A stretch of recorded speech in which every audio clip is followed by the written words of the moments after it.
సమకూర్చేవాడు. ఒక వ్యక్తి తన జీవితాన్ని కట్టుకోవాలన్నా, తన కుటుంబాన్ని కట్టుకోవాలన్నా, లేకుంటే ఒక గృహాన్ని కట్టుకోవాలన్నా, మంచి భవిష్యత్తుని కట్టుకోవాలన్నా, ఎందుకనంటే దేవుడు సమకూరుస్తాడు. దేవుడు ఆయన సమస్తమును సమకూర్చేవాడు. ఎందుకనంటే ఎలా సమకూరుస్తాడంటే సమస్తమును సమకూరుస్తాడు. దేవుడు ఎవరంటే, ఎందుకనంటే కొలత లేకుండానే ఆయన సమకూర్చేవాడు, సమకూర్చు చేసేవాడు. ఎందుకనంటే మనుషులు విడగొట్టవచ్చు కానీ దేవుడు సమకూరుస్తాడు. చెదిరిపోయిన కుటుంబాన్నైనా, చెదిరిపోయిన జీవితాన్నైనా, పతనమైపోయిన ఇల్లునైనా ఆయన సమకూర్చి కట్టేవాడు.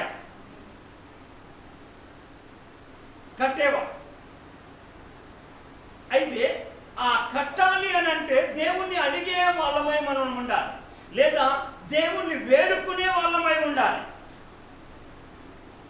దేవుణ్ణి వేడుకునే వాళ్ళమై ఉండాలి. అందుకే బైబిల్ చెప్తున్న సత్యాన్ని మనం గమనించాలి. కావలసిందేనంటే బైబిల్ లేఖన భాగం సెలవిస్తున్న మాట ఏంటంటే నా జనులు అని అంటాడు. అక్కడ ఆమోసు గ్రంథంలో ఏమంటాడంటే నా జనులు జ్ఞానము లేకయే, ఏమంటాడంటే నా జనులు జ్ఞానము లేకయే వారు నశిస్తున్నారు అని అంటాడు. అంటే ప్రియదేని ద్వారా మనం గమనించాలి, ఎందుకు ఇలా ఎలా అయితా ఉన్నారు అని అంటే జ్ఞానము కావాలి. ఎందుకనంటే ఈ లోకంలో చాలా మందికి ఏ జ్ఞానం ఉన్నదంటే భౌతికమైన జ్ఞానం ఉన్నది కానీ దైవికమైన జ్ఞానం లేదు. ఎందుకంటే ఈ కడవరి దినాల్లో ప్రియదేని ద్వారా దేవుని యొక్క జ్ఞానం మనం కలిగి ఉండాలి. అందుకే యాకోబు భక్తుడు అంటాడు కదా, ఎవరికైనా జ్ఞానం కొద్దిగా ఉంటే అతడు దేవుణ్ణి అడగవలెను. ఎవరిని అడగాలట? దేవుణ్ణి అడగాలి. అయితే నువ్వు దేవుణ్ణి అడగకుండా తర్వాత దేవుణ్ణి అడగకుండా నువ్వు నీ జ్ఞానమే నా జ్ఞానము ద్వారా నా జీవితాన్ని కట్టుకుంటా, నాకున్న జ్ఞానము ద్వారా నన్ను కట్టుకుంటా అంటే నీ జ్ఞానము నిన్ను కట్టుకోవడానికి సరిపోతుంది.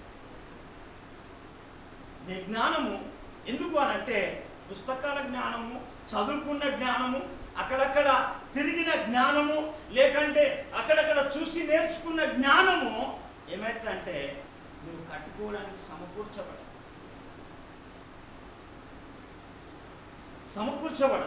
ఎందుకనంటే ప్రియదేని ద్వారా దేవుని యొక్క లేఖన భాగాలు మనం చూస్తే అంటే నేను ఇందాక ఆమోసాను హోషేయ గ్రంథము 4వ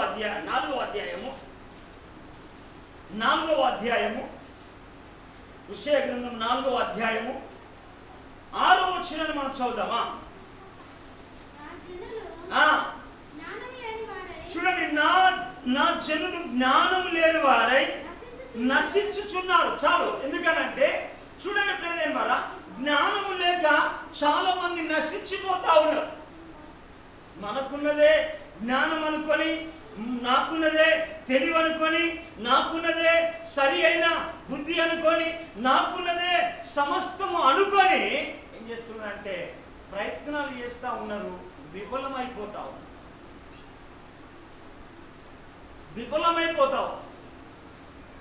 తర్వాత తండ్రికి లోబడక, తల్లికి లోబడక, దైవజనులకు లోబడక, పెద్దవారికి లోబడక, దేవునికి లోబడక, దేవుని దగ్గర గడపక. ఎందుకనంటే నా జనులు జ్ఞానము లేకయే వారు నశించిపోతా ఉన్నారు. ఎందుకనంటే చాలా మందికి దేవుని గురించిన, ఎందుకనంటే కొందరు పౌలు చెప్తున్న మాట ఎందుకనంటే కొంతమంది జ్ఞానం మాట మనుషుల జ్ఞానాన్ని ఆధారం చేసుకుంటారు. ఇలాంటి వాళ్ళు ఎందుకనంటే ప్రియదేని ద్వారా నేను ప్రభులోకి రాకముందుకు నాదే జ్ఞానం అనుకునేవాడిని, నాదే తెలివి అనుకునేది, నన్ను మించిన వాడు ప్రపంచంలో లేడు అనుకునేవాడిని అని. ఒక వ్యక్తి కనుక నాకు ఒక క్వశ్చన్ వేస్తే 10 క్వశ్చన్లు వేసేసి అతన్ని తికమక్క చేసేసి అతన్ని ఓడించే స్థాయిలో వచ్చేసేది. నేను అనుకున్నా నేను గెలిచినా అనుకునేది. కానీ నా జీవితం ఎక్కడికి పతనం అయిపోయిందో నాకు తెలియని రీతిలో పలుమార్లు చనిపోదాం అనుకున్నాను. అందుకే జ్ఞానము లేక, ఎందుకనంటే ప్రియమైన వారా, చాలా మంది ఈ జ్ఞానము లేకనే దేవుణ్ణి విసర్జించి నాశనం అవుతా ఉన్నారు. జ్ఞానము లేకనే దేవుణ్ణి విసర్జించి నాశనం అవుతున్నాం. తర్వాత జ్ఞానము లేకనే మైమరిచి నిర్మూలమైపోయే ప్రజలు కూడా కోకొల్లలుగా ఉండాలి. ప్రియమైన వారా, కోకొల్లలుగా చాలా మంది ఉన్నారు. కానీ మనము దేవుని యొక్క లేఖన భాగాలు, ఎందుకనంటే జ్ఞానవంతురాలు తన ఇల్లును కట్టుకొను అంటే జ్ఞానం కలిగిన కుమారుడు తన తండ్రిని సంతోషపరచును. జ్ఞానం అనగా ఎందుకనంటే 3 రాళ్ళ తన ఇల్లునంతా ఊడబెరుకుతా అంటది. కారణం ఏంటంటే తనకు, ఎందుకనంటే దేవుని యొక్క జ్ఞానము లేదు, దేవుని జ్ఞానము లేదు.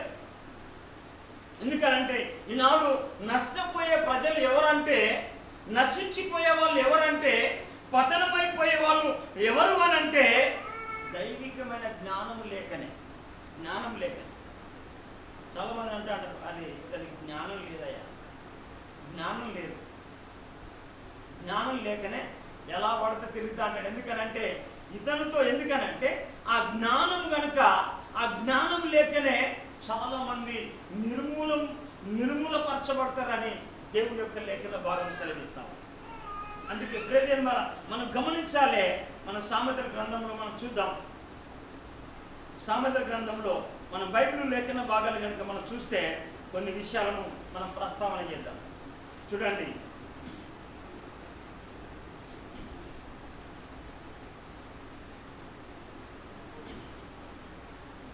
సామెతల గ్రంథం 1వ అధ్యాయము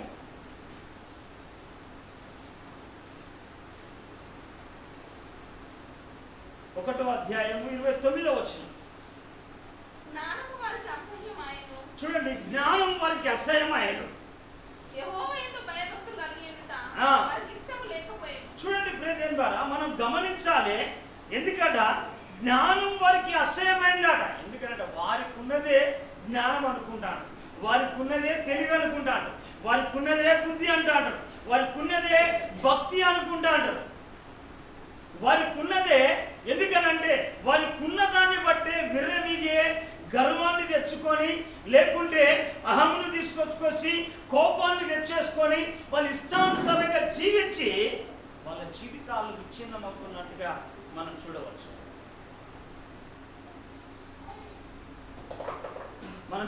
ప్రియదేవ, ఇంకొక మాట చెప్పాలనుకుంటే మనం ఇక్కడ చూడవచ్చు. ఇంకా 32వ వచనాన్ని మనం చూడవచ్చు. జ్ఞానము లేని వారు దేవుని విసర్జించి నాశనమగుదురు, బుద్ధిహీనులు క్షేమము కలిగిందని మైమర్చి నిర్మూలమయ్యే వాళ్ళు ఉన్నారు. మనం చూడవచ్చు ప్రియదేవ, మనం ఎంతగా మన జీవితాన్ని మనం కనుక మనం చూస్తున్నామో మనం గమనించాలి.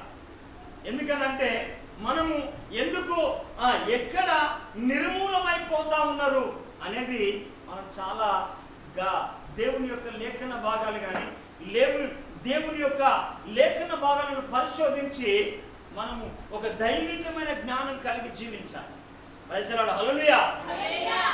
దైవికమైన జ్ఞానం కలిగి, దేవుని యొక్క జ్ఞానం కలిగి మనం జీవిస్తే, ఎందుకనంటే రేపు నువ్వు పరిపాలకుడుగా అవుతా అంటావు, నీ కుటుంబాన్ని పరిపాలించుకోగలుగుతావు, నీ కుటుంబాన్ని చక్కగా కట్టుకోగలుగుతావు, నీ పిల్లలను కట్టుకోగలుగుతా అంటావు, లేకుంటే నీ భవిష్యత్తును కట్టుకోగలుగుతా అంటావు. ఏ జ్ఞానం అంటే దేవుని జ్ఞానం ద్వారా, దేవుని జ్ఞానం ద్వారా. ఎందుకనంటే మనం ఇదే లేఖన భాగాలను కనుక మనం పరీక్ష చేస్తే చాలా మంది జీవితంలో, ఎందుకనంటే వాళ్ళు ఈ జ్ఞానం లేని వాళ్ళు గద్దెమిస్తే లోపడరు. ఎందుకనంటే దేవుని గురించిన జ్ఞానము కొందరికి లేదు అని పౌలు, ఎందుకనంటే తన పత్రికల ద్వారా తెలియపరుస్తాడు. అందుకే ప్రియదేవ, జ్ఞానము లేకనే అనేకులు విచ్చలవిడిగా ఇష్టానుసారంగా తిరిగి వాళ్ళ జీవితము, వారి భవిష్యత్తు, వారికి ఉన్న ఉద్దేశాలు అన్ని విచ్ఛిన్నమైన తర్వాతనే మరలా దేవుడా అనుకుంటూ వస్తాను.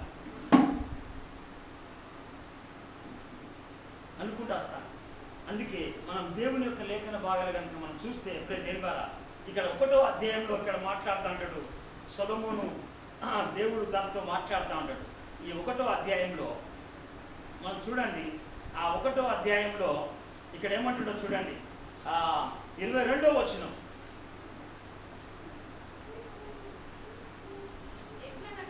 ఎట్లనగా జ్ఞానం లేని వారులారా, మీరు ఎన్నాళ్ళు జ్ఞానం లేని వారుగా ఉందిరా. చూడంండి ఎందుకు ఏమంటున్నాడు, అపహాసకులారా మీరు ఎన్నాళ్ళు అపహాసము చేయించు ఆనందిస్తురు. చూడండి, బుద్ధిహీనులారా మీరు ఎన్నాళ్ళు జ్ఞానం అసహించుకొందురు. మనం చూడాలి ప్రియదేని ద్వారా మనము ఏది అపహాసించుకుంటున్నాము, ఏది ఎందుకంటే విసర్జిస్తున్నామో మనం గమనించాలి.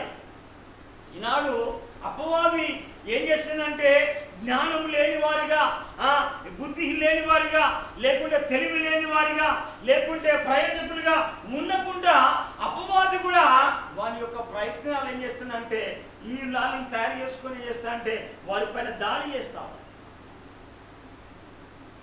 ఎందుకనంటే చూడండి, ఒక గృహాన్ని కట్టుకుంటా అంటే దానికి సమకూర్పు చాలా జరుగుతా అంటే ఎందుకు అంటే దాంట్లో నువ్వు నివాస యోగ్యము చేసి కొన్ని దినాల్లో నీ ఆయుష్కాలం అంతా దాంట్లో బ్రతకడానికే భౌతికన దాన్ని సమకూర్చినప్పుడు నీ భవిష్యత్తును కట్టుకోవడానికి దేవుడు నీకు కావలసిన తెలివిని, జ్ఞానమును, బుద్ధిని, ఆలోచనను, శక్తిని, ఆరోగ్యం ఇవ్వలేడా. సమకూర్చేవాడు దేవుడు. ఎందుకనంటే కోల్పోయినవన్నీ కూడా సమకూర్చగలిగిన వాడు. అందుకే దేవుని యొక్క లేఖన భాగాలు ఇక్కడంతా మనం గనక చూస్తే ప్రదేని ద్వారా ఎందుకనంటే ఈనాడు క్రైస్తవ జీవితం ఏమైపోతుందంటే చాలా మంది జీవితాల్లో ఎందుకనంటే వారికి ఉన్నదే జ్ఞానం అనుకుంటా ఉన్నారు. వారికి ఉన్నదే అనుకొని చెప్పేసి ఏం చేస్తారంటే సరిగ్గా కట్టుకోకపోవడము, కొంతవరకు కట్టుకొని ఆ కొంత కట్టుకోగానే కూలిపోతారు. కొంత కట్టుకోగానే కూలిపోతావు. అందుకే మనము దేవుడి యొక్క లేఖన భాగాలు కనుక మనం చూస్తే ఇంకా చాలా చోట్ల ఎందుకనంటే కొంతమంది బుద్ధిహీనులు అయితే కొంతమంది అపహాసకులు. అందుకే ఇక్కడ అంటూ ఉంటాడు సామెతల గ్రంథంలో దేవుడు మాట్లాడుతూ ఉంటాడు. చూడండి 8వ అధ్యాయము చూడమ్మా, 8వ అధ్యాయము 1వ వచనం. జ్ఞానము ఘోషించుచున్నది, వివేచన తన స్వరమును వినిపించుచున్నది. చూడండి, అయినప్పటికీ కూడా ఎందుకనంటే మానవుడు ఎందుకనంటే ఒక వ్యక్తి ఒక స్కూల్లో ఉన్న వ్యక్తి ఒక ఆయన ఏమవుతాడు, సెప్రాస్ అవుతాడు, ఒక ఆయన కలెక్టర్ అవుతాడు, ఒక ఆయన టీచర్ అవుతాడు, ఒక ఆయన డాక్టర్ అవుతాడు, ఒక ఆయన ఇంజనీర్ అవుతాడు. కానీ కొంతమంది ఎందుకు వాళ్ళు సెప్రాస్ కావడానికి కారణం ఏంటి, ఏమి ఉద్యోగం లేకపోవడం కారణం ఏంటంటే వాళ్ళకు సరి అయిన జ్ఞానం లేదు, సరి అయిన బుద్ధి లేదు, సరి అయిన తెలివి లేదు, సరి అయిన విధంగా వారి జీవితాలు కట్టుకోక ఎందుకనంటే వారికి ఉన్నదే అనుకొని ఎలా పడితే అలా తిరిగి వాళ్ళు పతనమై నేల కూర్చోడానికి సాతాను అవకాశం ఇస్తాము. ఎందుకనంటే నీకంటే మించిన వాళ్ళు ఎవరయ్యా, నీ తెలివిని మించిన ఎక్కడిది అని చెప్పేసి సాతాను వాడు ఏం చేస్తున్నాడంటే భ్రమలో పెట్టి వాళ్ళు ఏం చేస్తున్నారంటే బలహీనంగా చేసేసి సాతానుకు ఆయుధాలుగా చేసుకుంటాము. అలా చూసింది కదా ఇన్స్టాగ్రామ్లో ఎన్ని సంవత్సరాలు అమ్మ పాపమే ఆమె తల్లిని మర్డర్ చేసిన స్కెచ్ చేసి ఇన్స్టాగ్రామ్లో లవ్ పేరు పెట్టుకున్నది. ఇదే జ్ఞానం అనుకుంటా ఉన్నాం. చాలా మంది కూడా ఇన్స్టాగ్రామ్లో రకరకాలుగా వీళ్ళంతా ఫాలోవర్ అయిపోయేసేసి ఏంటంటే వాళ్ళ జీవితాలు ఎట్లా ఉన్నాయో చూడండి. తర్వాత ఫేస్బుక్లో ఆయన ఒక ఆమె ముగ్గురు పిల్ల తల్లికి ఆమె ఆయన యవనస్తుడు ఏం చేసిందంటే వాళ్ళు అది కూడా ఇన్స్టాగ్రామ్ వాళ్ళు కూడా ఆఖరికి తర్వాత తాను చనిపోయింది, ఈ బాబు కూడా చనిపోయింది. ఏ జ్ఞానం ఉన్నదో మనం చూడాలి. అందుకే ప్రదేని ద్వారా మనం గమనించాలి. ఈనాడు ఎందుకనంటే మనం దేవుని యొక్క లేఖన భాగాలకు వెళ్దాం. ఎందుకంటే ప్రియదేవుని ద్వారా చూడండి, జ్ఞానం అనేది ఏం చేస్తుందంటే ఎప్పుడు కూడా ఏం చేస్తుందంటే కడుతూ ఉంటాడు. బైబిల్ గ్రంథంలో మనం చూడవచ్చు, ఇదే సామెతల గ్రంథంలో మనం చూడవచ్చు ప్రియదేవుని ద్వారా. ఎందుకంటే జ్ఞానం వల్లనే ఏమవుతుందంటే సమస్తము కట్టబడుతూ ఉంటుంది. చూడమ్మా, సామెతల గ్రంథము 22వ అధ్యాయము 3వ వచనం మనం చూద్దామా అమ్మ. 24వ అధ్యాయము 3వ వచనం, సామెతలు 24వ అధ్యాయం 3వ వచనం. జ్ఞానం వలన ఇల్లు కట్టబడను, వివేచన వలన అది స్థిరపరచబడతాడు. నువ్వు కట్టుకుంటా అంటేనే స్థిరపరచబడతాడు. కట్టుకోకపోతే నీ జీవితమైనా నీ కుటుంబమైనా, ఎందుకనంటే నువ్వు ఎక్కువగా ఎవరి చేతిలోకి రావాలంటే దేవుని చేతిలోనికి రావాలి. కట్టుకోవాలంటే ఎవరిని వెతకాలంటే దేవుణ్ణి వెతకాలి. ఎవరి ఆలోచన తీసుకోవాలంటే దేవుని ఆలోచన తీసుకోవాలి. దేవుని ఆలోచన తీసుకొని దేవుడు నడిపించినట్టుగా నడిస్తే నీ కుటుంబము, నీ భవిష్యత్తు, నీ పిల్లలు, నీ కుమార్తె కుమారుడు కూడా సవ్యంగా కట్టబడతాడు. నువ్వు దేవుని చేతులకు రాకుండా నాకే జ్ఞానం ఉన్నది, నాకే తెలివి ఉన్నదంటే నీ ఆత్మీయ స్థితి, నీ భౌతికమైన స్థితి పతనమైపోయేదాకా కూడా నీకు తెలియదు. అందుకే అనేకులు ఏం చేస్తారంటే మనుషుల చేతిలోనైనా ఉంటారు కానీ దేవుని చేతిలోనికి రావట్లేదు. మనుషులు చెప్పినట్టుగానే నడుస్తూ ఉన్నారు కానీ దేవుడు చెప్పినట్టుగా జీవించట్లేదు. దేవుడు చెప్పినట్టుగా చేయట్లేదు. దేవుడు చెప్పినట్టుగా బ్రతకట్లేదు. దేవుడు చెప్పినట్టుగా వారి జీవితాన్ని మలుచుకోవట్లేదు. ఎందుకనంటే దేవుని మాటలు కానీ, పెద్దల మాటలు కానీ, తర్వాత దైవజనుల మాటలు కానీ వారికి ఏం చేస్తానంటే అపహాస్యం కలగజేస్తాను. చూడండి, మనం బైబిల్ గ్రంథాన్ని మనం ముందుకు వెళ్తాం ప్రియదేవుని ద్వారా. ఎందుకనంటే ఈనాడు ఒక వ్యక్తిని మనం గద్దించినామనుకో, ఖండించినామనుకో, హెచ్చరించినామనుకో, వాళ్ళు ఏం చేస్తారంటే అపహాస్యము స్టార్ట్ చేస్తూ ఉన్నారు. వాళ్ళు అపహాస్యము చేసి అపహాస్యాల పాలవుతూ ఉన్నారు. ఇప్పుడు ఆమె అనుకున్నది, నేను స్టేట్ లెవెల్లో ఫార్వర్డ్ అయితే కావచ్చు, మా తల్లిని చెప్పిన తర్వాత చాలా అదవుతుంది అన్నది. ఆఖరికి జైలు పాలైంది.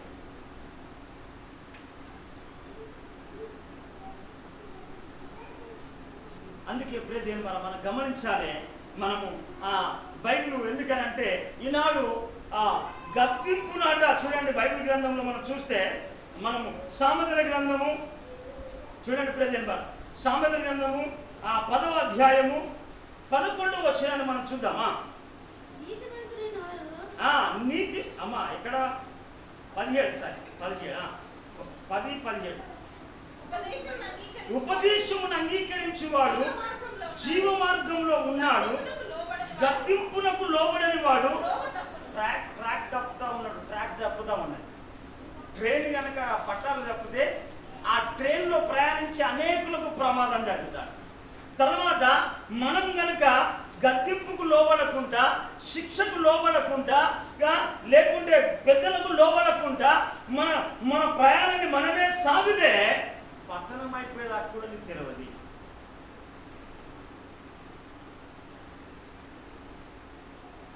పతనమైపోయేదాకా కూడా అనేకులకు తెలియట్లేదు. అందుకే మనము ఎందుకనంటే ఇక్కడ అంటాడు, ఎందుకనంటే గద్దింపుకు లోపడాలి. ఎందుకు అనంటే ఈనాడు ఏం చేస్తుందంటే దేవుని కంటే సుఖానుభవం కలిగిన వాళ్ళు ప్రజలు తయారైంది. ఎందుకనంటే దేవుడే శ్రమపడి ప్రయాసపడి చేయాలి, తర్వాత దేవుడే శ్రమపడి ఆశీర్వదించాలి. కానీ నేను ఏమాత్రం ప్రయాసపడను, ఏమాత్రం లోబడను, నాది నాదే, మీది మీదే అని. ఎందుకనంటే ఈనాడు క్రైస్తవ జీవితము మనుగడ ఎందుకనంటే విలాసవంతమైన జీవితాలకు అలవాటు పడతా ఉన్నట్టు ప్రేమ. అందుకే వాళ్ళని ఏమంటారంటే ఇక్కడ మనం బైబిల్ కనుక చూస్తే తిమోతి రాసిన పత్రికలో వీళ్ళను ఏమని మాట్లాడుతున్నాడో చూడండి. తిమోతి రాసిన పత్రిక, 2వ తిమోతి రాసిన పత్రిక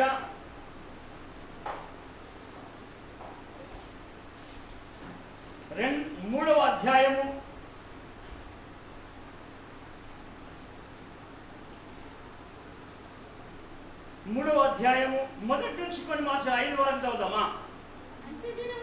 అంత్య దినములలో అపాయకరమైన కాలములు వచ్చినని తెలుసుకొనుము. ఏలయనగా మనుషులు స్వార్థప్రియులు, ధనాపేక్షలు, బిక్కములాడువారు, ఏంటిదట, అహంకారులు, దూషకులు, తల్లిదండ్రులకు అవిధేయులు, కృతజ్ఞత లేనివారు, అపవిత్రులు, అనురాగరహితులు, అతిద్వేషులు, అపవాసకులు, అజిద్రేయులు, క్రూరులు, స్వచ్ఛనులు, ద్రోహులు, మూర్ఖులు, గర్వాంధులు, దేవుని కంటే సుఖానుభవం ఎక్కువగా ప్రేమించువారు, పైకి భక్తి గల వారి వలె ఉండి దాని శక్తిని ఆశ్రయించి వారై ఉన్నారు. ఇట్టి వారికి విముఖుడవై ఉండు తిమోతి, నువ్వు దేవుణ్ణి గణపరుస్తున్నావు, దేవుని మహిమపరుస్తున్నావు, దేవుని మార్గంలో నడుస్తున్నావు, దేవునికి ప్రార్థన చేస్తున్నావు, దేవునికి లోబడుతున్నావు, తల్లిదండ్రులు అంటే విధేయత కలిగిన వాడవు, తండ్రి అంటే గౌరవం ఉన్నది, తల్లి అంటే గౌరవం ఉన్నది, పెద్దలంటే గౌరవం ఉన్నది, తండ్రి కంటే దైవజనులు అంటే నువ్వు గౌరవం కలిగిన వాడు. ఇలాంటి వారికి నువ్వు వేరే జీవించు. ఇలాంటి వాళ్ళు ఉన్నారు, ఇలాంటి వారు సంఘంలో ఉన్నారు, ఇలాంటి వారు సమాజంలో ఉన్నారు, ఇలాంటి వారు నీ కాలేజీలో ఉన్నారు, నువ్వు ఇలాంటి వాళ్ళు నువ్వు చేసే పని చోట్ల ఉన్నారు, ఇలాంటి వాళ్ళు చాలా భక్తిహీనులై ఉన్నారు, అనేకులు బుద్ధిహీనులై ఉన్నారు. వాళ్ళకు బిడ్డ, కుమారుడా, కుమార్తె, నువ్వేం కావాలంటే వీరికి వేరే జీవించు, వీరికి వేరే జీవించు. ఎందుకనంటే వాళ్ళు త్రోవ తప్పి జీవిస్తూ ఉన్నారు, ఇష్టానుసారంగా జీవిస్తున్నారు, విచ్చలవిడిగా జీవిస్తూ ఉన్నారు. ఎందుకనంటే వారు పతనం అయిపోతున్న స్థితిని వారు తెలియట్లేదు నానా అని చెప్పేసి పౌలు క్షుణ్ణంగా తన కుమారునికి చెప్పినట్టుగా, తన సొంత కుమారునికి చెప్పినట్టుగా తిమోతికి చెప్పుతా ఉన్నాడు. సొంత కుమార్తెకి చెప్పినట్టుగా, సొంత పిల్లకి చెప్పినట్టుగా, నానా నీకెంతో భవిష్యత్తు ఉన్నది, నీ పట్ల దేవునికి మంచి మంచి ఉద్దేశాలు కలిగి ఉన్నాయి, దేవునికి మంచి ప్రణాళిక కలిగి ఉన్నది, దేవుడు నిన్ను అందరికంటే ఎంతగానో హెచ్చించి నిన్ను ఆశీర్వదించాలని దేవుడు కోరుకుంటా ఉన్నాడు. కానీ నువ్వు అలాగా అవిధేయత జీవించకు, ఎందుకంటే గర్వాంధంగా జీవించకు, పెద్దలు చెప్పినప్పుడు వారిని అసహించుకోకు అని పౌలు క్షుణ్ణంగా చెబుతా ఉన్న సత్యాన్ని మనం గమనించవచ్చు. ఎందుకనంటే ఈ కడవరి దినాల్లో ఏమైపోతుందంటే ఇది అపాయకరమైన కాలం. ఎక్కడ అపాయం జరుగుతుందో, ఎక్కడ ప్రమాదం జరుగుతున్నదో, ఎక్కడ విపత్తులు జరుగుతున్నాయో తెలవలేని సంభవం. ఎందుకనంటే ఇంకా ఇజ్రాయెల్ ఉక్రెయిన్కు యుద్ధం జరుగుతూనే ఉంది, విమానాలు కుప్పలు కూలిపోయినాయి ఉక్రెయిన్ దేశంలో. తర్వాత ఉత్తరాఖండ్ దేశంలో మేఘాలే వచ్చి పడ్డాయి, మేఘాలు. తర్వాత ఇంకొక చోట కనుక మనం చూస్తే ప్రేదేం ద్వారా వారి పరిస్థితిని కనుక చూస్తే, ఎందుకనంటే ఆ భయంకరమైన విపత్తులు సంభవిస్తున్న ఈ దినాల్లో మన జీవితాలను కట్టుకోవాలి. ఎలాగంటే వినాశనం అవ్వడానికి కాదు, నువ్వు దేవుడిని ఏర్పాటు చేసి నువ్వు కట్టుకోవాలి. నువ్వు కట్టుకుంటా అంటే దేవుడిని కావలసిన తెలివి కానీ, బలము కానీ, ఆరోగ్యం కానీ, ఆశీర్వాదం కానీ, దీవెన కానీ, కృపను కానీ దేవుడు నీకు సమకూరుస్తాడు. ఇంత కట్టడానికి దేవుడు ఎంతమంది ప్రయాస, ఎందుకంటే సహాయం చేయకుండా దేవుడు మాత్రం సమకూర్చాడు. దేవుని కొరకు నిలిస్తే, ఎందుకనంటే దేవుడినంతా ఎవరి ద్వారానైనా సమకూరుస్తాడు. కానీ నీ భవిష్యత్తుని కానీ, కుటుంబాన్ని కట్టుకోవడానికి కూడా దేవుడు ఎన్నో ఆలోచనలు కానీ, జ్ఞానం కానీ సమకూరుస్తా ఉంటాడు. అందుకే ప్రియదేవుని మనం గమనించవచ్చు, ఇక్కడ మనం చూడవచ్చు. ఎందుకనంటే ఈనాడు పెద్దలు అంటే లోబడట్లేదు, దైవజనులు ఒక మాట అన్నా లోబడట్లేదు, తర్వాత తల్లిదండ్రులు అంటే ఏమైనా మాటట్లా లోబడట్లేదు. ఎందుకు అనంటే వారికి జ్ఞానం లేదు. చూడండి ఇక్కడ 12వ అధ్యాయం మొదటి వచనం, సామెతల గ్రంథం 12వ అధ్యాయం మొదటి వచనం.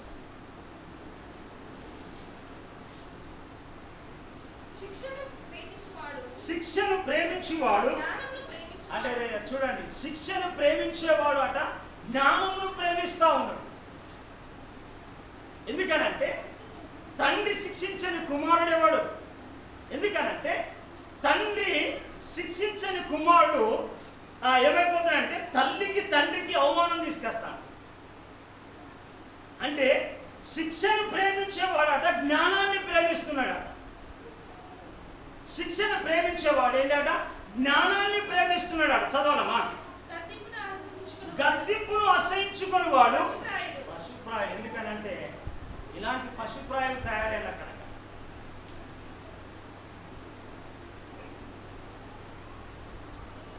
అందుకే బ్రదర్, ఎందుకనంటే శిక్షను ప్రేమించేవాడట జ్ఞానాన్ని ప్రేమిస్తున్నాడు. ఎందుకనంటే గద్దింపును అసహించుకునేవాడట ఏంటట? పశుప్రాయుడు. బుద్ధిమంతునికట ఒక్క గద్దింపు మాట చాలా. బుద్ధిమంతునికి ఒక్క గద్దింపు మాట చాలు. నేను ఒక అన్నాడు, నేను ఎందుకంటే ఒక వ్యక్తిని హేళన చేస్తా అంటే, తెలుసా మీ తండ్రి ఎంత మంచివాడు అన్నాడు. నా ఏంటంటే వెంటనే నా మైండ్ అదైతే నీకు ఇట్లా ఫిక్స్ చేస్తాను చెప్తాను విన్నా. అందుకే ప్రేదేం కదా, అందుకే దేవుడు మంచి లేఖన భాగాలు కనుక మనం చూస్తే మనం చూడవచ్చు. ఇక్కడ అంటాడు దావీదు కీర్తనలో, ఇక్కడ ఆ కీర్తన గ్రంథంలో అంటాడు. ఎందుకనంటే 32వ కీర్తనలో ఇక్కడ అంటాడు, ఏమంటాడో చూడండి. 32వ కీర్తన 9వ వచనంలో, బుద్ధి జ్ఞానం లేని గుర్రముల వలనైనను కంచెల గాడిద వలనైనను మీరు ఉండకూడి. ఎందుకనంటే అవి అవి ఆ గుర్రములు కానీ పశువులు కానీ గాడిదలు కానీ, ఎందుకనంటే వాటికి బుద్ధి కానీ జ్ఞానం లేదు లేదు లేదు ఎందుకనంటే వాటికి లేవు కాబట్టిగా ఇటు కొడితే అడిపోతాడే, అడిపోతాడు ఇటు పోతాడు. ఎందుకంటే ప్రీతి ద్వారా నువ్వేం కావాలంటే నువ్వు ఉన్న స్థలంలోనే దేవుని గురించి ఏంటంటే దేవుణ్ణి అడగడము ప్రారంభించాలి. ఎందుకనంటే సొలొమోను తన అనుభవ జీవితంలో నుంచి, ఆయన రాజుగా పరిపాలించిన కాడి నుంచి మొదలు పెడితే సొలొమోను జీవితంలో ఎన్నో సంభవాలు ఎదురయ్యాయి. సొలొమోనును దేవుడు ఏం చేసినంటే పశుప్రాయంలోనే, తన చిన్న లేత ప్రాయంలోనే తండ్రి చనిపోతే ఆ సొలొమోనును ఏమడిగినంటే, ఆయన ఈ ప్రజలను పరిపాలించడానికి ఏమడిగినంటే జ్ఞాన హృదయమును వివేచన అడిగింది. అడిగితే దేవుడు ఆయనకు ఆ సొలొమోనుకు జ్ఞానముతో పాటు ఐశ్వర్యమును ఘనతనిచ్చిండు. ఎందుకనంటే ఈ రాజ్యాన్ని కట్టడానికి అయ్యా నాకు బుద్ధి చాలదన్నాడు. మనం అనుకుంటాం, చాలా మంది అనుకుంటారు నాకున్న బుద్ధి ప్రపంచం లేదని.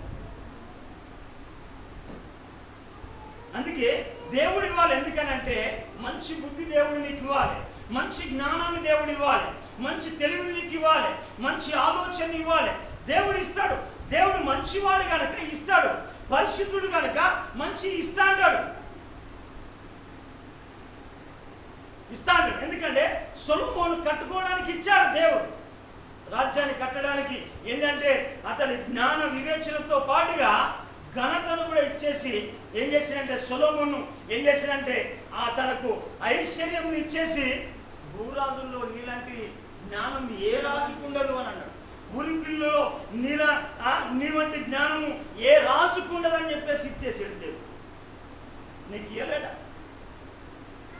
నీ భవిష్యత్తును కానీ, నీ కుటుంబాన్ని కానీ, నీ పిల్లలను కానీ, నీ భర్తని కట్టు కానీ, సంఘాన్ని కట్టుకోవడానికి కానీ, లేకుంటే నువ్వు ఎక్కడికి వెళితే నీకు ఇస్తాడు జ్ఞానం. జ్ఞానం కావాలి. సొలొమోను ఎందుకనంటే పౌలు అంటాడు, అక్కడ ఫిలిప్పీ సంఘానికి రాస్తాడు, సమస్త జ్ఞానములకు మించిన క్రీస్తు సమాధానం కావాలంటాడు. అందుకే మనం చూడండి ప్రేదేం వారు, ఈనాడు అనేక మందిని కనుక గద్దిస్తే కనుక వాళ్ళు ఏమనుకుంటారు ఒక మాట చూద్దాం. చూడండి సొలొమోను సామెతల గ్రంథము 9వ అధ్యాయము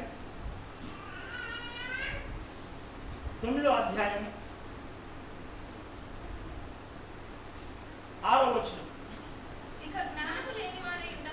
చూడండి, ఇక జ్ఞానం లేని వారై ఉండక, ఎందుకంటే జ్ఞానం లేని వారై ఉండక బ్రతుకుడియా. ఎందుకంటే ఏమంటున్నాడు ఎక్కడ? ఎందుకనంటే ఇర్మియా కూడా అంటాడు. ఎందుకంటే ప్రేదేం ద్వారా దేవుడు చెప్పే ప్రతి మాట కూడా జ్ఞానోదయం కలగజేస్తాడు, మంచి బుద్ధిని కలగజేస్తాడు, మంచి తెలివిని కలగజేస్తాడు, మంచి ఆలోచన కలగజేస్తాడు, మంచి మార్గంలో నడవడానికి మార్గం చూపిస్తాంటది దేవుని మాట.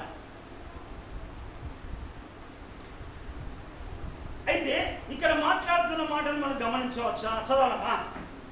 7వ వచనం. అమ్మా, అపహాసకులకు బుద్ధి చెప్పువాడు. ఎందుకనంటే ఈనాడు ఎందుకనంటే భక్తిహీనులు, బుద్ధిహీనులు, అపహాసకులు ఎక్కువ తయారయ్యారు. నువ్వు జాగ్రత్తగా ఉండాలి. సంఘంలో ఉన్నా, లేకుంటే నువ్వు ఎక్కడ ఉన్నా, ఏ స్థలంలో ఉన్నా, ఎక్కడ ఉన్నా ఇలాంటి వారి మధ్యలో మనం జాగ్రత్త కలిగి ఉండాలి. అందుకే అక్కడ అంటాడు, ఎందుకనంటే అక్కడ పౌలు చెప్తా ఉంటాడు, ఆ ఎబ్రీ సంఘానికి చెప్తా ఉంటాడు, మీరు బుద్ధి చెప్పేవాడిని నిరాకరించకూడదంట. మీకు బుద్ధి చెప్పుచున్న వాడిని నిరాకరించకూడి అంటాడు. చూడండి మాట మనం చూద్దాం.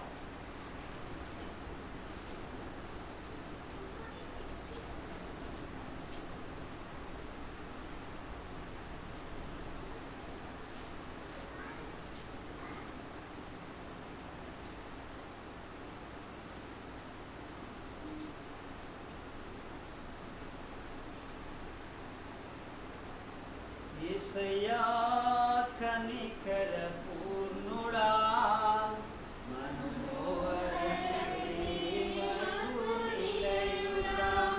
ఎబ్రీయులకు రాసిన పత్రిక 12వ అధ్యాయము 25వ వచనం.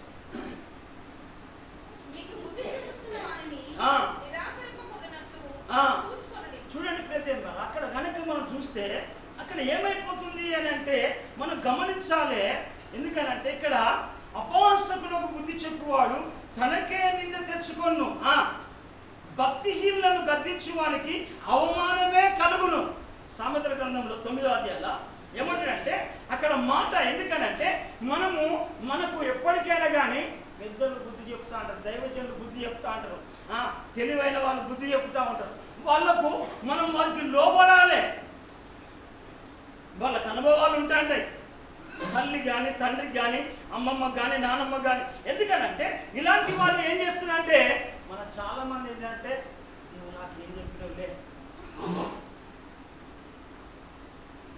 అని. ఎందుకనంటే ఇక్కడ గనక చూస్తే దేవుడు ఎందుకనంటే అపహాసకునికి బుద్ధి చెప్పువాడు తనకే నింద తెచ్చుకొను, భక్తిహీనులను గద్దించువానికి అవమానమే కలుగుతాండది. ఎందుకనంటే ఇలాంటి వాళ్ళని మనం కోకలుగా మనం చూడవచ్చు, అందుకే సొలొమోను చెప్పే మాట ఎందుకనంటే మీరు చూడవచ్చు, బుద్ధిమంతుని కాటకు ఒక గద్దింపు మాట చాలా, ఒకటే మాట. మన కిందికి చదువుదామని. చూడండి, అపహాసకుని గద్దించకము, గద్దించిన ఎడల. ఇక్కడనేమో ఏం చేస్తాడంటే అక్కడ ఏం చేట బుద్ధి చెప్పువానికి తనకే నింద తెస్తాడట, గద్దిస్తే అవమానపరుస్తాడట. ఇక్కడ అపహాసకుని గద్దిస్తే వాడు ఏం చేస్తాడట, వాడు ద్వేషిస్తాడట. చూడండి ప్రియదేవులారా, మనం చాలా ఎందుకనంటే ఒక దైవికమైన జ్ఞానం కలిగి మనం జీవించాలి. దేవుడు నువ్వు నీ జీవితాన్ని కట్టుకున్నా, కుటుంబాన్ని కట్టుకున్నా, భవిష్యత్తుని కట్టుకున్నా, దేవుడు నీకు ప్రతిదీ కూడా సమకూరుస్తాడు. ఎందుకనంటే మనము దేవుని పిల్లలంగా కాబట్టిగా మనం ఏం కావాలంటే లోకానికి మాదిరికరంగా, లోకానికి వెలుగుకరంగా, ఈ లోకంలో ఆశీర్వాదకరంగా, లోకానికి దీవెనకరంగా, మనం లోకానికి ఉప్పుకరంగా దేవుడుగా మనను బ్రతకడానికి దేవుడు మనను ఉంచుడు. కానీ మనము ఇతరులను అవమానపరచడము, ద్వేషించడము, అవమానపరచడము, అపహాసము చేసుకోవడము కాదు. ఎందుకనంటే ఇక్కడ ఏమంటే అపహాసకుని గద్దిస్తే వాడు ద్వేషిస్తాడట. అంటే ఇక్కడ మనం ఇక్కడ చెప్పినట్టుగా సామెతల గ్రంథం 12వ అధ్యాయంలో 1వ వచనం కనుక చూస్తే ఇతనికి ఉన్న లక్షణం ఏంటిదంటే అతడు ఒక పశుప్రాయుడు కావచ్చు. చదవలం. శిక్షను ప్రేమించేవాడు, జ్ఞానమును ప్రేమించేవాడు, గద్దింపును అసహించుకొని వాడు పశుప్రాయుడు. అందుకే పశువులాగా ప్రవర్తనని ఎంత చెప్పిన వాళ్ళు వినరు. అందుకే నా జనులు జ్ఞానము లేకనే నశిస్తూ ఉన్నారు. అందుకనే నశిస్తాము. అందుకే ప్రియదేవుని ద్వారా మనం కనుక ఇక్కడ 9వ అధ్యాయం మనం చూద్దాము. 9వ అధ్యాయం 8వ వచనంలో మనం చదువుదామా.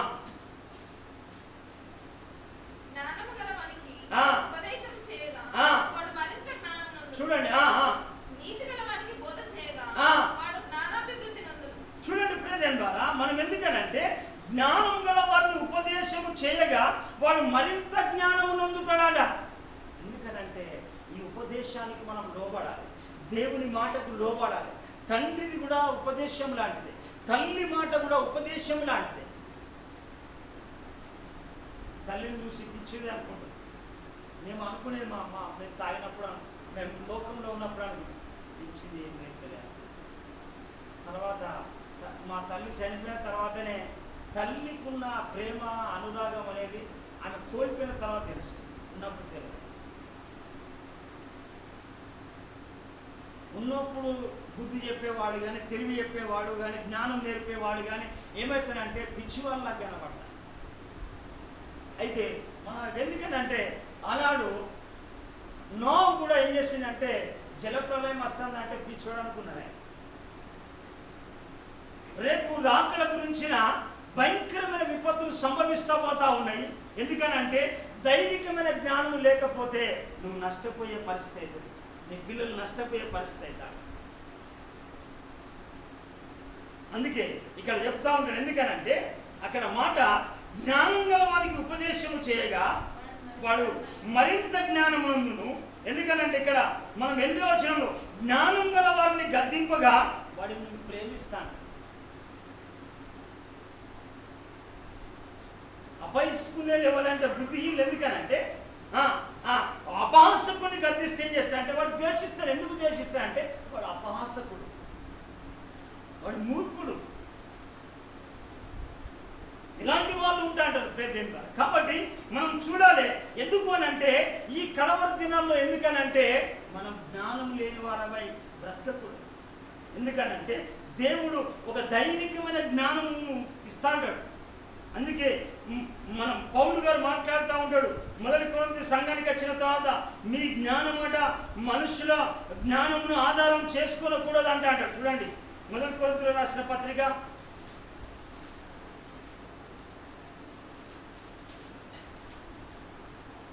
2వ అధ్యాయము 3వ వచనం. మరియు బలహీనతతోను భయముతోను ఎంతో వణుకుతోను మీ యొద్ద నుండి మీ విశ్వాసము మనుషుల జ్ఞానమును ఆధారము చేసుకొనక దేవుని శక్తిని ఆధారం చేసుకొని ఉండవలెను. ఎందుకనంటే మీ విశ్వాసము ఏందట? దేన్ని ఆధారం చేసుకోవాలి? మనుషుల జ్ఞానం కాదు, దేవుని శక్తిని ఆధారం చేసుకోవాలి, దేవుని జ్ఞానాన్ని ఆధారం చేసుకోవాలి, దేవుని యొక్క వాక్యాన్ని ఆధారం చేసుకోవాలి, దేవుని యొక్క ఔన్నత్వాన్ని మనం ఆధారం చేసుకోవాలి, దేవుని అభిషేకాన్ని మనం ఆధారం చేసుకొని మనం బ్రతకాలి. అందుకే ప్రియదేవ ఎందుకు అనంటే ఈ కడవరి దినాలు ఎందుకనంటే జ్ఞానం ఉట్టిగా రాదు. అందుకే యాకోబు భక్తుడు అంటా ఉంటాడు. ఏమంటాడంటే యాకోబు భక్తుడు చెప్తున్న మాట మనం గమనించాలి. యాకోబు పత్రికలో చెప్తా ఉంటాడు. చూడండి యాకోబు పత్రిక 1వ అధ్యాయము 5వ వచనం. మీలో ఎవరికైనాను జ్ఞానము కొదువుగా ఉన్నాడనా అతడు దేవుణ్ణి అడగవలను. అతడు దేవుణ్ణి అడగవలను. ఎందుకనంటే అతడు ఆయనట ఎవరిని గద్దింపగలట ధారాళంగా దయచేసేవాడు. మనం ఏంటంటే మనకున్న జ్ఞానమే చూస్తా అంటాం, మనకున్న తెలివే అనుకుంటాను, మనకున్న ఆలోచనే. ఎందుకనంటే సొలొమోను చెప్పే మాట మనుషుల హృదయంలో ఉంటాట అనేకమైన ఆలోచనలు పుడితే కానీ యెహోవా యొక్క ఆలోచనే స్థిరము తీర్మానం. ఎందుకంటే స్థిరమైంది, అనేకమైన ఆలోచనలుగా. ఎందుకనంటే చాలా మందికి ఉంటాడు కదా, ఇప్పుడే ఒక ఆలోచన వస్తాడు చేద్దామంటాడు, ఇప్పుడే వద్ద అంటాడు. ఇప్పుడే మంది ప్రార్థన చేద్దామంటాడు, ఇప్పుడే వద్ద అంటారు. అంటే చూడండి ఎలాంటి. ఎందుకనంటే ఎందుకనంటే అది ఎలాంటి జ్ఞానము మనం గమనించాలి. ఎందుకనంటే ఇదే యాకోబు చెప్తా ఉంటాడు. ఎందుకనంటే ఈ లోక సంబంధమైన జ్ఞానం అట దయ్యముల వంటిది అంటాడు. దయ్యముల వంటిది అంటాడు. చూడండి ప్రేమ యాకోబు పత్రికలో, యాకోబు పత్రిక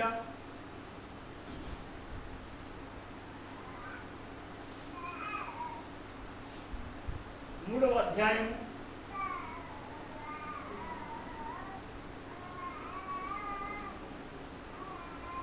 15వ వచనం నుండి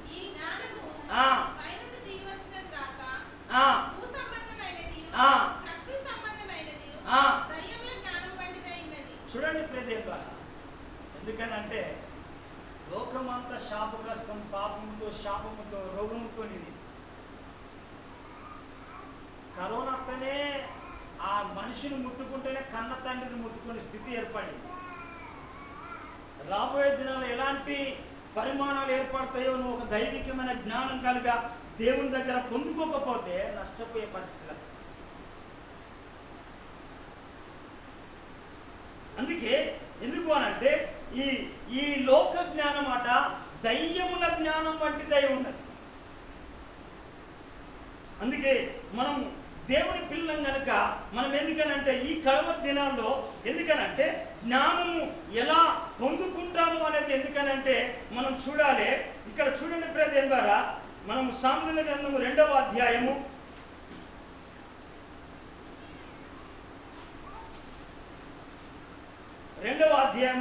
4వ వచనము చూడండి. 3వ వచనము, 4వ వచనం, 5వ వచనం చదువుదామా. తెలివికై మొరపెట్టిన ఎడల, వివేచనకై మనవి చేసిన ఎడల, వెండిని వెతికినట్లు దాన్ని వెతికిన ఎడల, దాచబడిన ధనమును వెతికిన ఎడల యెహోవాయందు భయభక్తులు కలిగి ఉండుట ఎట్టిదో గ్రహించదవు. దేవుని గురించిన విజ్ఞానము నీకు లభించును. యెహోవాయే జ్ఞానం ఇచ్చి వాడు. చప్పట్లు కొట్టి ప్రభువు గలప. లోకములో అన్ని బుక్కులు వెతుకుతాండు, ఇక్కడ అక్కడ ఎలుగుతాండు. ఆ మనుషుల ఆలోచన, ఈ మనుషుల ఆలోచన, అంత బుక్కుల గురించి అన్ని సర్చ్ చేస్తాండు. కానీ దేవుని వెతుకం దేవునిలో ఉన్నాయి. బుద్ధి జ్ఞానంలో సర్వ సంపదలు దేవునిలో గుప్తమై ఉన్నాయి. బుద్ధి జ్ఞానముల సర్వ సంపదలు కూడా దేవునిలో గుప్తమై ఉన్నాయి. అందుకే జ్ఞానం వల్లనే ఇల్లు కట్టబడతాండది, వివేచన వల్ల అది స్థిరపరచబడతాండది, అది బలపరచబడతాండది. నీ జ్ఞానం కలిగి ఉంటా అంటే నువ్వు కట్టుకుంటానంటే దేవుడు ప్రతిదీనికి సమకూరుస్తాడు. ఇక్కడంతా ఏంది, ఇదంతా కట్టడానికి ఏంది మా ఆలోచన కాదు. మా ఆలోచన అయితే ఇంటికాడ ఉండేవాళ్ళు, దేవుని ఆలోచన కాబట్టి. ఎందుకనంటే దేవుడు ఇస్తాడు, దేవుడు చేస్తాడు, దేవుడు సమకూరుస్తాడు, దేవుడు దయచేస్తాడు. దీనికే కాదు, ఏది కట్టుకున్నా దేవుల్లో ఉన్నప్పుడే ప్రతిదీ సాధ్యమవుతుంది. కానీ దేవుని నుంచి పక్కకు పోయి నాదే జ్ఞానం అనుకుంటే కష్టమే. అందుకే సొలొమోను అనుభవించుకున్న రాసిన మాట ఎందుకంటే అక్కడ 14వ సామెతల గ్రంథంలో అక్కడ అంటాడు. ఎందుకనంటే మూఢురాలు తన ఇల్లును కూడా జరుపుతున్నట, జ్ఞానవంతురాలు తన ఇల్లును కట్టుకుంటున్నాడు. చదవడం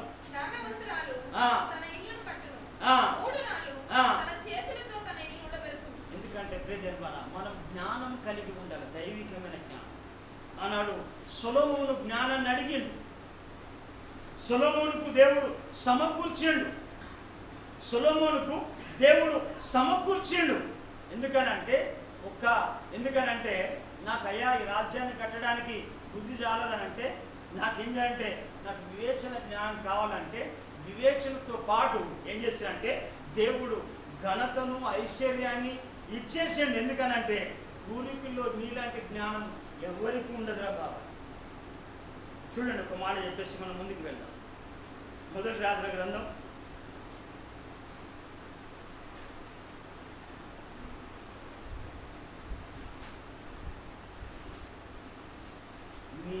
'కృప తప్ప వేరొకటి లేదయ్యా, నీ మనసులో నేనుంటే చాలయ్యా, బహుకాలముగా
వారిని లెక్కపెట్టుటయు వారి విశాల దేశములకు తనిఖీ చేయుటయు అసాధ్యము.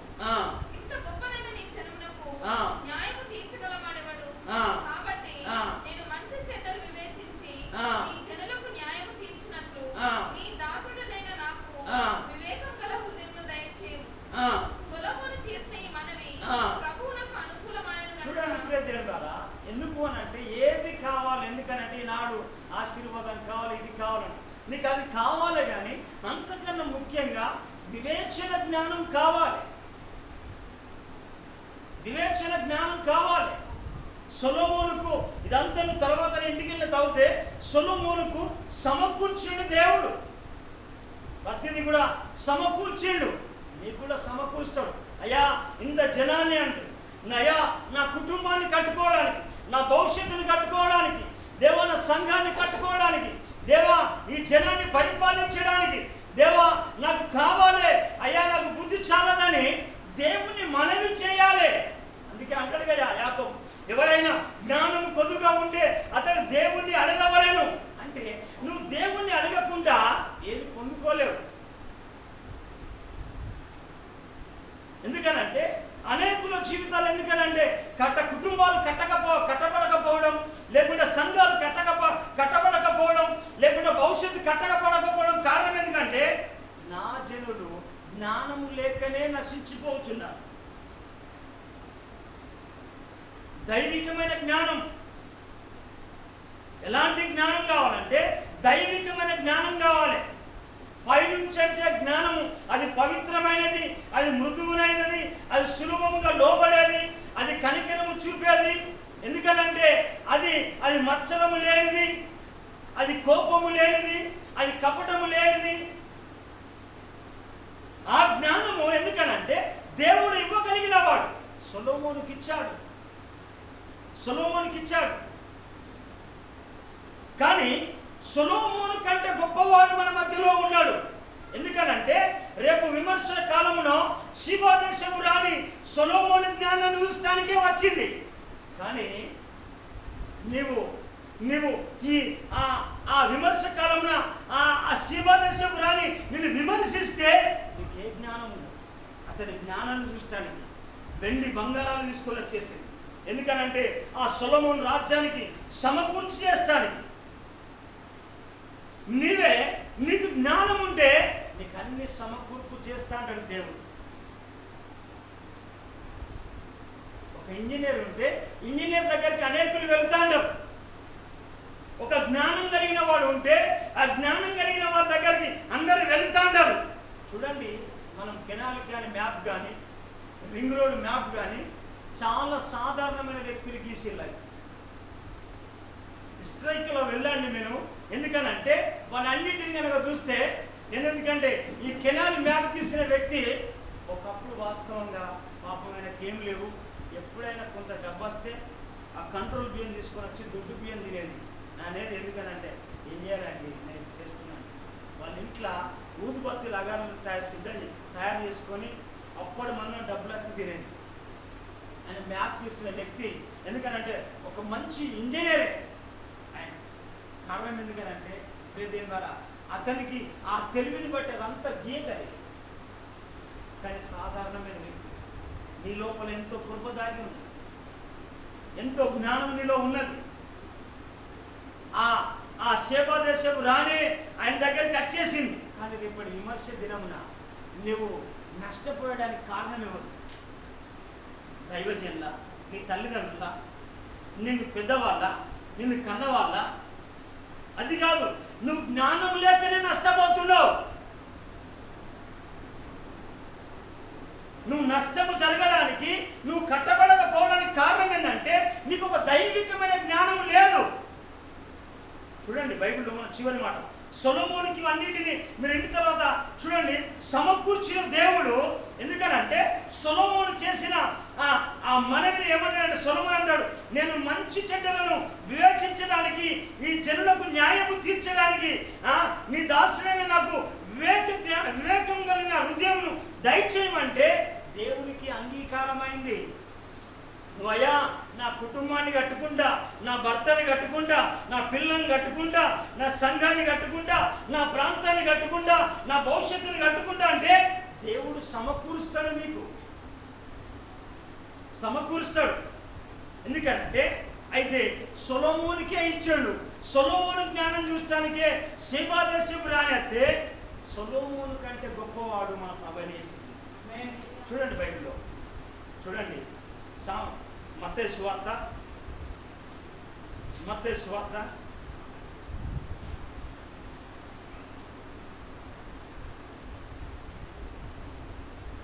12వ అధ్యాయము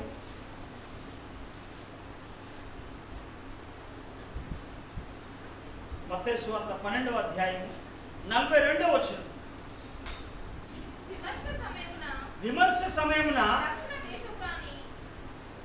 దక్షిణపు దేశపు రాణి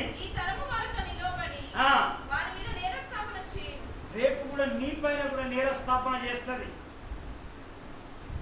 నీ పైన కూడా నేరస్థాపన చేస్తుంది, నీ పైన. ఎందుకనంటే విమర్శ సమయంలో దక్షిణ దేశపు రాణి ఈ తరం వారితో నిలబడి వారి పైన నేరస్థాపన చేయను, నేరస్థాపన చేసి